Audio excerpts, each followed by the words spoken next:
전문가를 위한 일본 경제 비즈니스 니혼 계좌의 비즈니스로 27번째 강의로 전지 재생 에너지를 다뤄보겠습니다. 사실 이 테마는 어찌 보면 작은 테마로 들릴 수 있겠는데 앞으로 이 산업계가 굉장히 고도화하면서 이 전기를 담는 전지 그리고 재생 에너지가 특히 자동차 산업 관련해서 굉장히 중요하게 부각되고 있습니다. 그래서 일단 전지와 재생 에너지로 나눠서 설명하겠는데 한 가지 에네르기라는 일본식 용어 조금 귀에 생소하더라도 익혀두시기 바라겠습니다.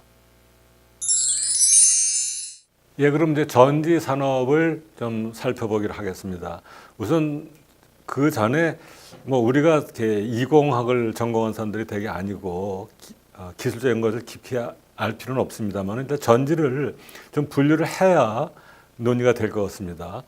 우리가 보통 쓰는 충전하지 않고 버리는 전지는 1차 전지, 망간 건전지, 알칼리 건전지 많이 쓰시죠, 우리. 그다음에 산화은 전지, 리튬 1차 전지, 그다음에 공기 아연 전지 등 그중에서 우리가 쓰는 건 좀 일반적으로는 제한적입니다만 이것이 1차 전지고 2차 전지는 충전해서 다시 쓸 수 있는 니카드 전지, 니켈 수소 전지, 리튬 이온 전지입니다. 이번에는 그다음에 납을 축전한 축전지, 그다음에 리튬 2차 전지가 있고요. 그다음에는 이제 연료 전지 같이 이제 우리가 일반적으로 쓰지 않는 것도 있기 때문에 이것이 기본적으로 분류를 알고 그다음에 자세하게 강론을 보기로 하겠습니다. 후지 경제연구소에서 만든 이 전지 업계의 판도를 잠깐 보겠습니다. 보게 되면은 가운데 초록 것이 전지 종류 혹은 회사들이고 오른쪽이 전지 관련 메이커들이고 왼쪽에는 일반 업체들인데 그래서 오른쪽 보게 되면 도시바, 상요전기, 파나소닉, 그다음에 GS 유아사, 미쓰비시 쇼지 상사죠. NEC그룹, 히타치그룹, 한국의 LG화학, 삼성 SDI, 그다음에 독일의 버슈 같은 기업들이 있고 그 회사들이 독자적 또는 제휴해서 이렇게 여러 가지 리튬 에너지 자판, 블루 에너지 같은 회사들을 만들고 이것이 왼쪽에 있는 폭스바겐, 포드, 토요타, 혼다, 미쓰비시 자동차, 닛산, 르노, 미쓰비시 후소, 이스즈, GM, BMW, PSA 같은 말하자면 지금 자동차용 전지를 누가 어디서 만들어서 누구한테 공급하는가 하는 그런 이제 판도를 보여주고 있는데 보게 되면 우리 맨 밑에 있는 LG화학은 미국의 GM에 공급을 하고 삼성 SDI는 독일의 버쉬랑 같이 50대 50 합작 법인으로 그것이 BMW하고 PSA에 공급할 수 있는 것을 부저죠. 알 수 있어서 굉장히 이것이 단순히 우리가 쓰는 전지 정도에 그치는 것이 아니고 큰 시장에 접목되어 있는 것을 이걸 통해서 알 수 있겠습니다. 그러면 조금 아까 자동차 등재용 자동차 실는 전지를 다시 한번 보게 되면은 결국 이것이 앞으로 휘발유를 대신하는 거 아니겠습니까?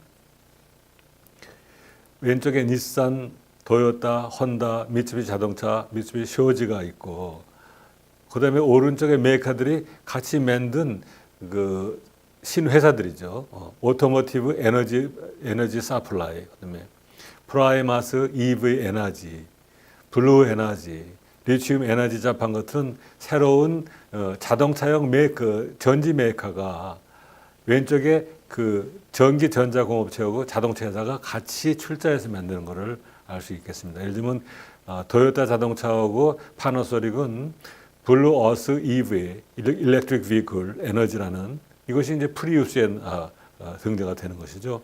프리우스는 제가 일본에서 직접 사서 써봤는데 굉장히 최근에 한국에도 많이 보급되었고 뉴욕 가 보니까 뉴욕에 많은 택시들이 이 프리우스로 대치되고 있어서 이 차의 특징은 처음에 시동 걸고 한참 동안은 전기로 가기 때문에 소리가 전혀 안 납니다. 그래서 처음에는 이 차가 가는지 놀랄 정도이기 때문에 굉장히 지금은 아마 EV에서는 앞서가는 차인 걸로 보여지고 최근에 이제 한국에서도 EV 차종이 다 많이 도입되는 걸 알 수 있어서 앞으로 큰 이제 이 분야가 되겠죠. 시장 쉐어를 잠깐 보겠습니다.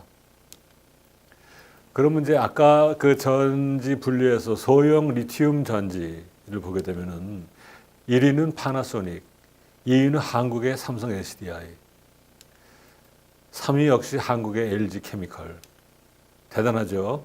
그다음에 차량에 등재한 그 탑재하는 리튬 전지 보게 되면은 역시 파나소닉. 이거는 뭐 할 수 없이 일본이 그 EV를 최초에 개발했기 때문에 그 은혜로 그 아마 여파로 파나소닉이 시장 쉐어가 큰 것 같습니다. 근데 2위는 중국의 BYD, 3위가 한국의 LG 케미컬 것 같아서 역시 여기서 알 수 있는 거는 자동차, 소형 자동차, 효율성 높은 자동차를 만드는 일본, 한국, 중국의 메이커들이 이런 그 리튬 전지를 선도하고 있다라는 걸 알 수 있겠습니다. 일본의 전지업계를 잠깐 그 리더들을 좀 보게 되면 일단 파나소닉, 미국 전기 자동차 벤처하고 테슬라죠. 앞으로 테슬라가 운영하는 기가 팩토리에서 공동 생산을 착수해서 그야말로 미국이 세계 최초로 내놓은 완전 전기 자동차의 배터리 시스템을 파나소닉이 공동 생산하게 된다 하는 것이고, 일본 니혼 카이지는 그 NH전지를 새로 개발하고, 그다음에 스미토모 전기도 레토닉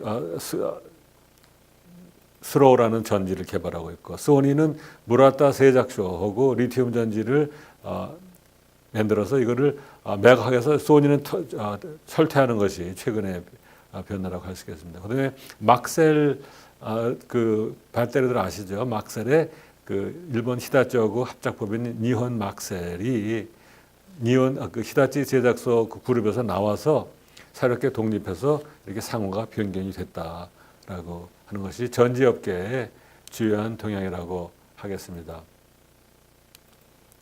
앞으로 이런 과제나 또 저기 동향을 보게 되면 우선은 중국의 메이커가 굉장히 압박을 해오고 있다. 굉장히 그 경쟁 상들어서 크게 부상하고 있다 하는 것이고, 그 다음에 일본계 메이커의 쉐어가 지금 저기 이미 그 반감하기 시작했다 하는 것입니다. 그래서 2015년 이후로는 지금 감소 추세에 있고, 아마 그 반면에 이제 한국, 중국 메이커가 증가하고 있는 것 같습니다. 그 다음에 전기자동차, 일렉트릭 비클하고 플러그인, 이게 전기 자동차죠. PHEV, 플러그인 하이브리드 일렉트릭 비클.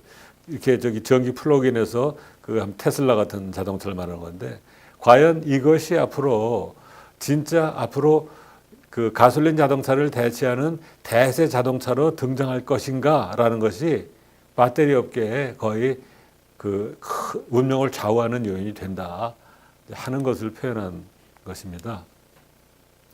그래서 역시 그 배터리 시장은 뭐니 해도 일반 이런 사용자가 아니라 자동차 회사들이 그를 탑재하느냐 마느냐가 이 시장에 열쇠를 쥐고 있는 것이고, 만약에 충전 인프라가 보급된다면은 2차 사용되는 것이니까 그야말로 그 전기 자동차의 분야에서 수요는 본격화하게 될 것이다 하는 것입니다. 그래서 쉽게 자동차를 충전할 수 있다면 우리 지금 스마트폰 충전하듯이 그런 충전 인프라가 보급이 된다면은 이 시장은 본격적으로 커진다 하는 거죠.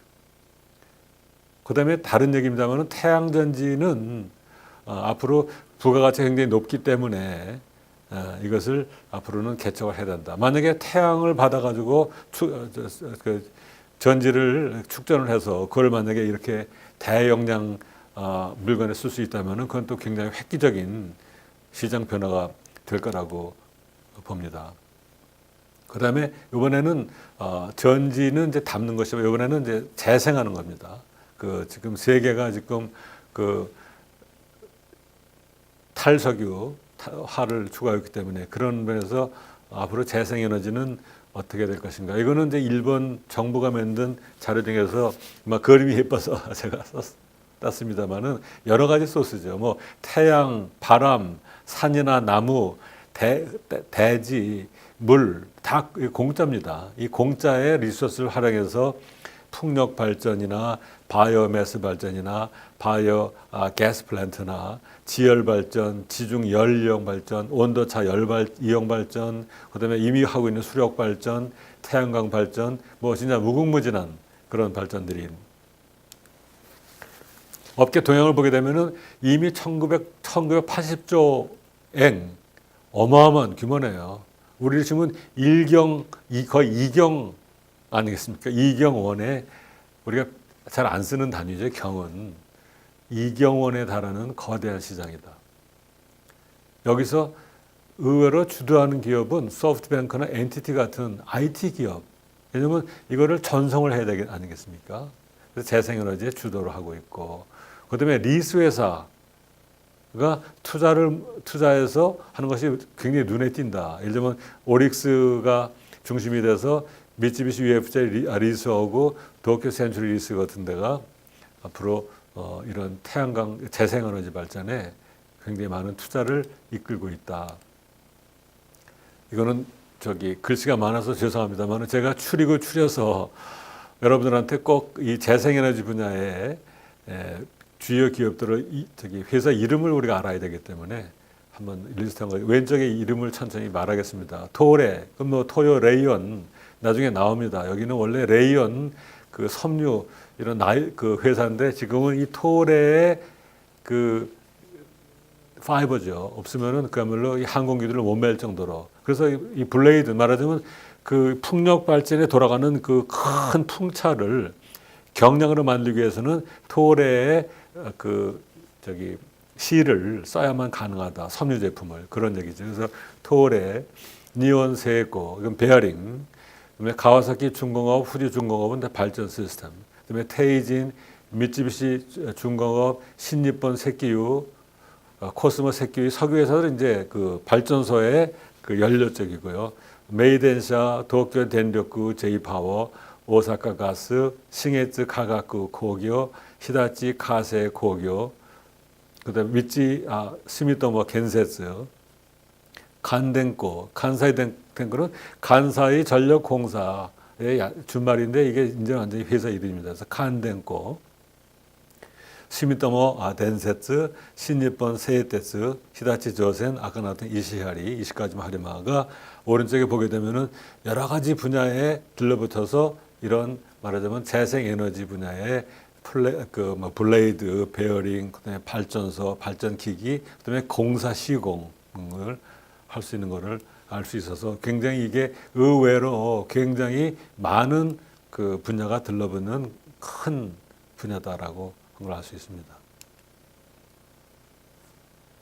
그 중에서 이 분야에서 지금 리더라고 할 수 있는 히다치하고 미쓰비시 중공업이 나왔습니다만은 그 항공기 만들고 하던 미쓰비시 중공업이 이 분야에서는 히다치하고 합칠 수가 있다는 건데 이미 2014년에 미쓰비시하고 히다치가 합쳐서 파워 시스템즈라는 회사를 만들었습니다.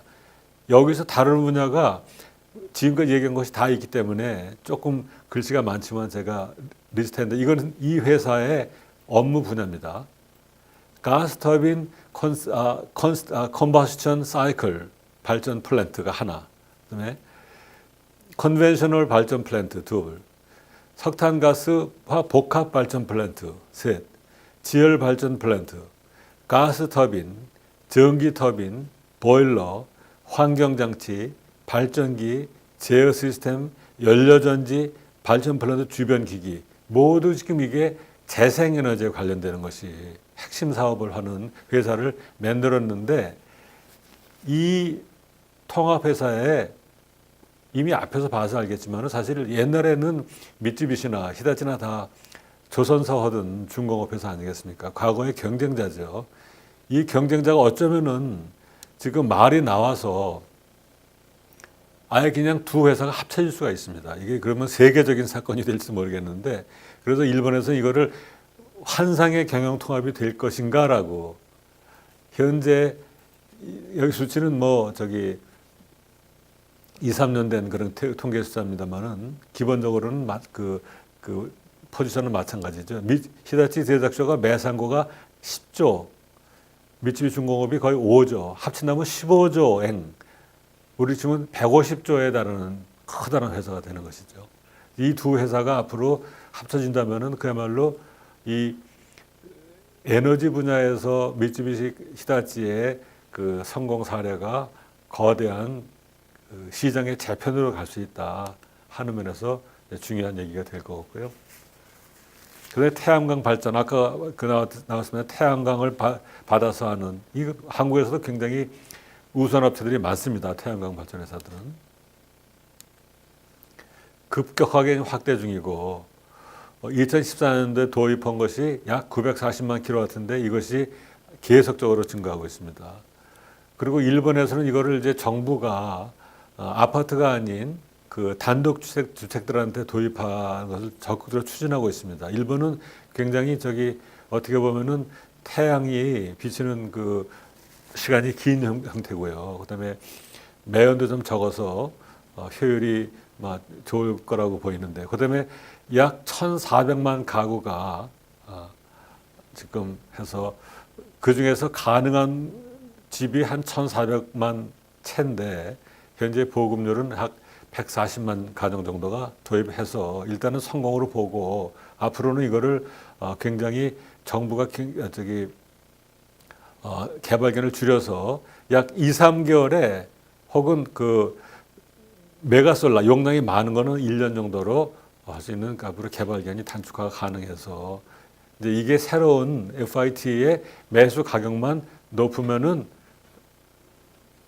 가격이 높고 코스터가 낮추는 것이 과제다 하는 것인데, 여기에 관련되는 기업을 보게 되면은 웨스트 홀딩스, 컴시스, 그다음에 사닉스, 다카시마, 테진, 아르바크, 샤프, 니온 카이지 같은 회사들입니다. 여기서 조그만 나온 FIT, 이게 영어로 Feed in Tariff, 즉 그 고정 가격 매수 제도. 그러니까 일반 가정에서 태양광 설치해서 흡수해서 만든 그 전기를 얼마 주고 살 것인가 하는 것이 관건 아니겠습니까? 여기에 관해서 일본 정부가 새롭게 개정한 법입니다. 가장 중요한 포인트는 과거에는 만약에 일반 가정이 그걸 하기 위해서는 먼저 까다로운 절차로 인정 취득을 한 다음에 전기회사하고 공급 계약을 맺어서 시작됐는데, 앞으로는 먼저 전기회사랑 편하게 하고 웬만한 조건이 클리어되게 되면은 정부로부터 인정 취득을 받는, 말하자면 문턱을 굉장히 낮추는 것이 되기 때문에 이것이 소위 말하는 개정 FIT법, 개정 고정 가격 매수 제도, 개정 Feed in Tariff 법이고, 이런 법률들은 대개 우리나라에 비슷하게 들어오기 때문에 아마 우리나라도 이런 것이 앞으로 활성화되지 않을까 합니다. 보면은 맨 아래 보게 되면은 인정 신청에서는 우선 사업 계획서를 제출해서 전력회사하고 만들고, 인정 취득되게 되면은 그 다음부터는 그 매수 가격을 하는데, 여기서 결국은 매수 가격하고 이게 시장이니까 전력, 소위 말하는 그 소매 전력 시장 아니겠습니까? 이 소매 전력 시장에서 가격 기구가 어떻게 형성되는지에 따라서 이것이 앞으로 성공할 수도 있고 그렇지 않을 수 있다라는 새로운, 굉장히 일본 정부가 아주 최근에 도입한 그 제도입니다. 그다음에 풍력 발전, 이제 하나만 예를 더 들어보면은 이게 대규모로, 사실 우리 여행하다 보면은 이제 풍력 발전 많이 이렇게 블레이 돌아가는 거 보게 되는데, 이게 대규모로 개발 성공만 되면 화력 발전에 거의 유사한 그런 저코스트로 할 수 있다. 그리고 일본은 기본적으로 그 열도고 바다에 둘러서 바람이 항상 많이 불어서 기본적으로 쓸 양생 풍력, 말하자면 기본적으로 그 여기에다 쓸 수 있는 잠재적인 풍력은 많이 있다. 다만 굉장히 그 바람의 방향이 많이 바뀌기 때문에, 사실 독일 같은 데 가보면 굉장히 그 열차 타고 가보면 그 많습니다. 이 풍력 발전소가. 근데 거기는 바람이 일정하게 불기 때문에 아마 그렇다고 생각되는데 방향을 바꿀 수가 없으니까요. 그래서 일본 같은 경우는 이렇게 평야가 많이 모여 있는 그 홋카이도나 동북 지방이 지금은 그나마 바람의 방향이 많이 안 바뀌는 그런 지역이기 때문에 제약이 있다는 것이고요. 그다음에 또 한 가지는 송전망이 약하다 지금 현재 하는 것이 과제고, 그리고 육상에서 풍력을 개발하는데 보통 5년 내지 8년의 긴 시간이 걸리기 때문에 그러면서 또 이것이 제약의 요인이다. 현재 여기서 활약하는 기업들은 코라스 에너지 홀딩, 일본 풍력 발전, 그다음에 가스 앤드 파워, 가스 앤 파워즈라는 회사들입니다. 그다음에 여기서는 터빈 메이커는 이제 우리가 잘 아는 미쯔비시 중공업, 그다음에 니온세코, 아까 코벨 니온세코, 그다음에 히다치 세삭쇼가 터빈 메이커로 활약하고 있습니다.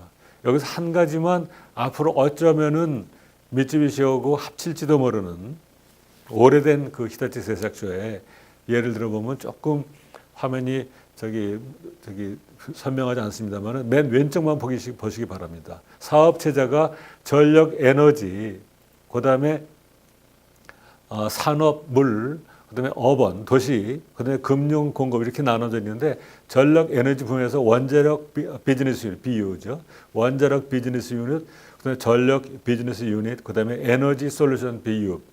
굉장히 말하자면 지금 이런 대체 에너지 분야에 굉장히 깊숙이 여기서는 참여하고 있는 것을 알 수가 있습니다.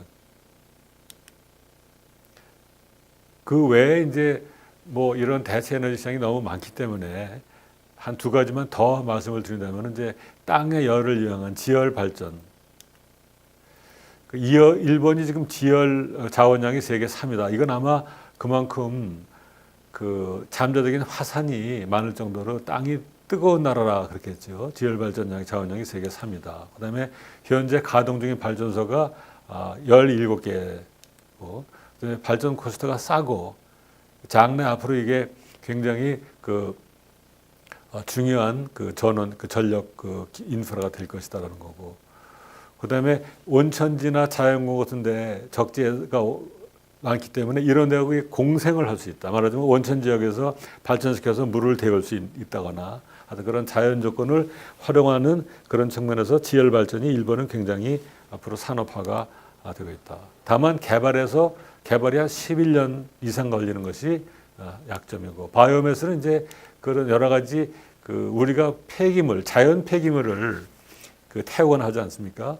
이거는 출력 변동이 적어서 설비 이용에는 참 좋다. 근데 그리고 고미, 쓰레기, 우리 변, 그다음에 이런 사용하지 않은 목재 같은 걸 처리하기 때문에 환경하고 연결해서 개발할 수 있다.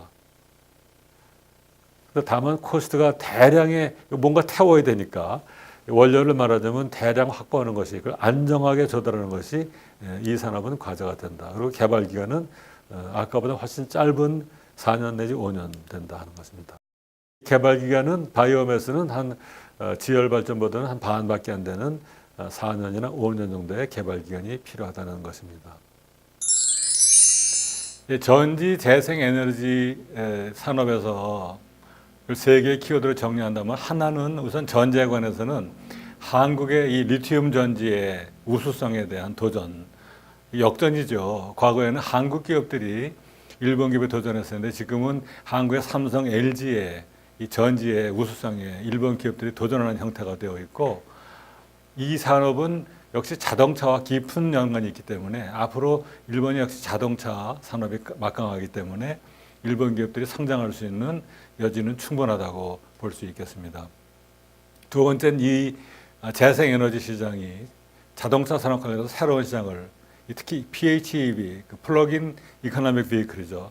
마치 집에서 가전산업 하듯이 플러그인 전지 꼽아놓으면 밤새 자동차가 완전 충전이 되는 전기 자동차가 시대가 열린다면은 이 전지 산업은 굉장히 커다란 산업이 될 것이다 하는 거고, 또 한 가지는 이 태양 전지가 굉장히 부가가치가 높아서 앞으로 이 분야가 하나의 금맥이 될 것이다 하는 것이 이 산업의 중요한 요소 중에 하나라고 할 수 있겠습니다. 특히 재생에너지는 일본이 일단 기본적으로는 바람 많이 불고 태양이 많고 굉장히 긴 그런 섬나라이기 때문에 뭐 풍력, 조력 포함해서 천혜의 조건을 가지고 있다. 그 안에서 지금 일본의 많은 사실은 이 일본의 재계 변화가 모든 시장에서 벌어지는데 이 분야에서도 일본의 거대 기업인 히다치하고 미쯔비시가 통합하게 될 움직임이 보이는데 만약에 미쯔비시하고 히다치가 합쳐진다면은 이건 뭐 저기 에너지를 재생에너지나 전지를 떠나서 일본 재계의 커다란 변화가 되는 사건이라고 할 수 있겠습니다.